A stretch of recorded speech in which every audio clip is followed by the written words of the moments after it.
Аллах тағала айтады, Алла тағала сендерге ауырлық қаламайды.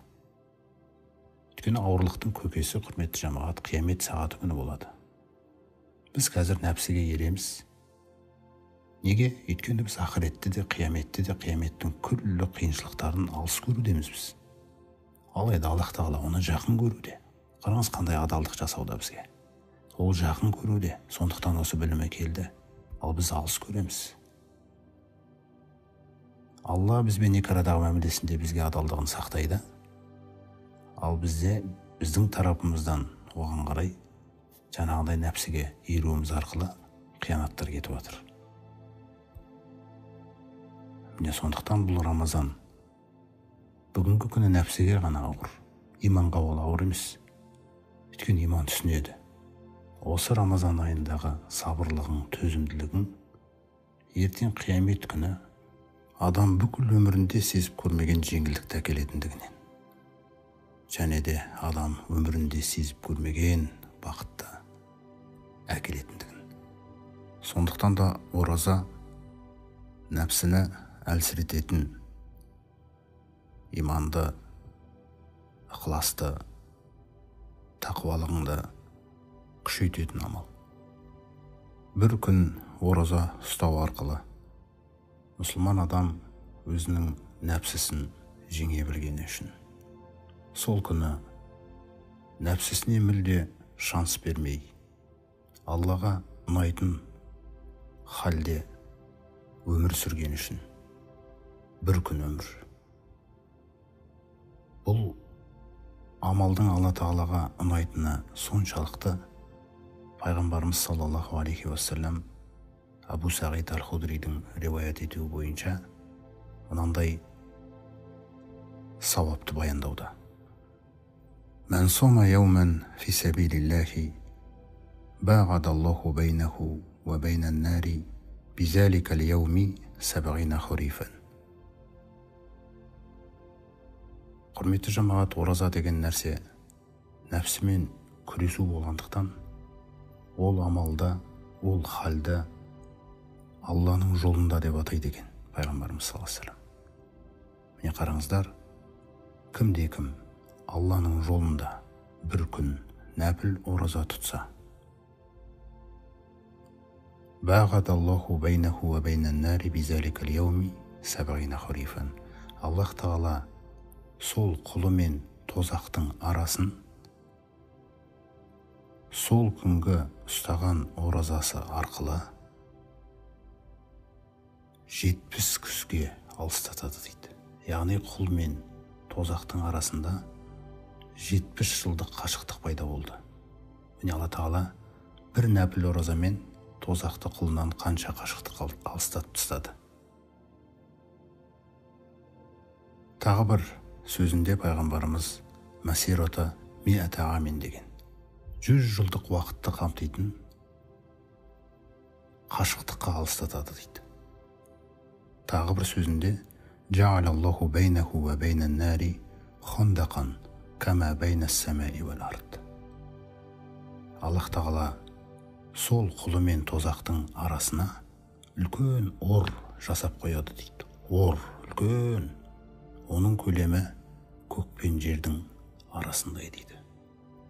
Егер де бір күндік нәпіл оразаның шын мәніндегі шынайылықпен ұсталған осындай бір күндік нәпіл оразаның сауабы осындай болса,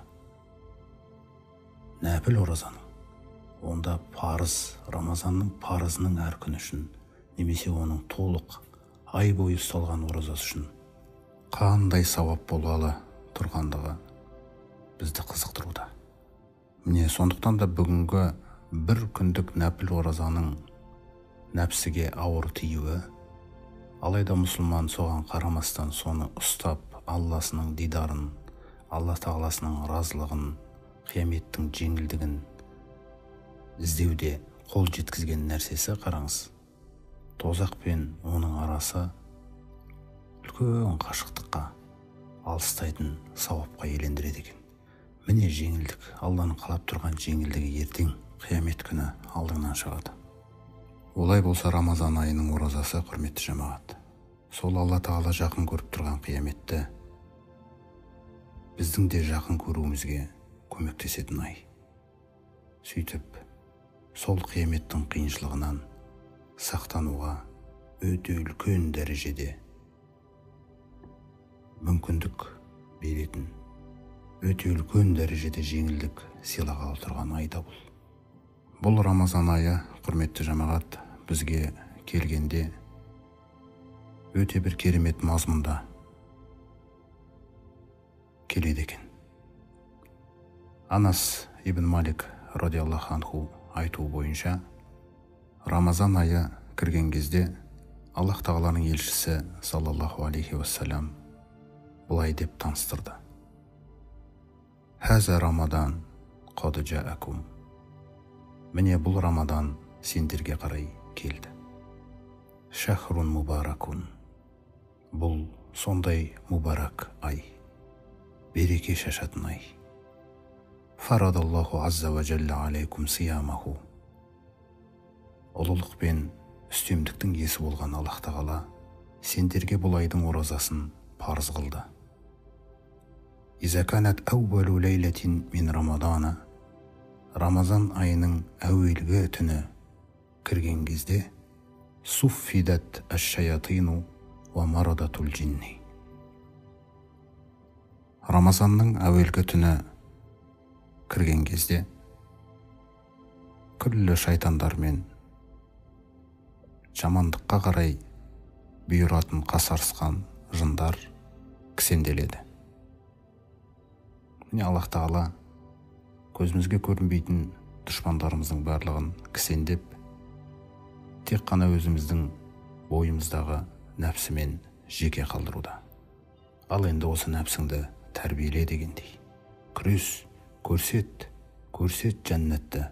Осы айдың ішінде көрсет жәннатты қалайтындығыңды. Осы айдың ішінде көрсет тозақтан құтылуды қалайтындығыңды. Міне Аллах тағала тарапынан қандай керемет көмек берілуде. Әйтпесе бұл Рамазан айының ішінде бұлар байланбаса,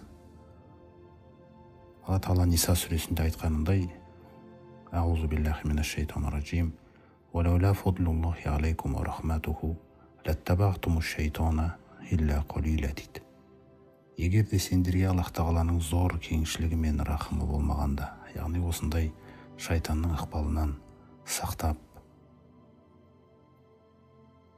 рахымына бөлемегенде, онда сендердің азғантай сандарыңды ғана айтпағанда, немесе азғантай бір амалдарыңды айтпағанда, әлбетте шайтандарға еріп кететіндер дейді. Міне Рамазан айының әуелгі түні кірген кезде біздерге қандай жеңілдік көмек көрсетіліп жатыр. Екінші, вағуллиқат абуабун нари. Және де тозақтың күллі есік қақпалары жабылады. Аллах тағала Әл-Хижр сүресінде айтқанындай: Аузу биллахи минаш шайтанир раджим. Ва инна жаханнама ламауғидухум әжмағин. Расымен де жаханнам олардың, яғни Ібліс пен оның ізіне ергендердің бәрінің уәделі орны дейді. Лаха сабағату абуабин лекулли бәбин минхум жузун мақсум.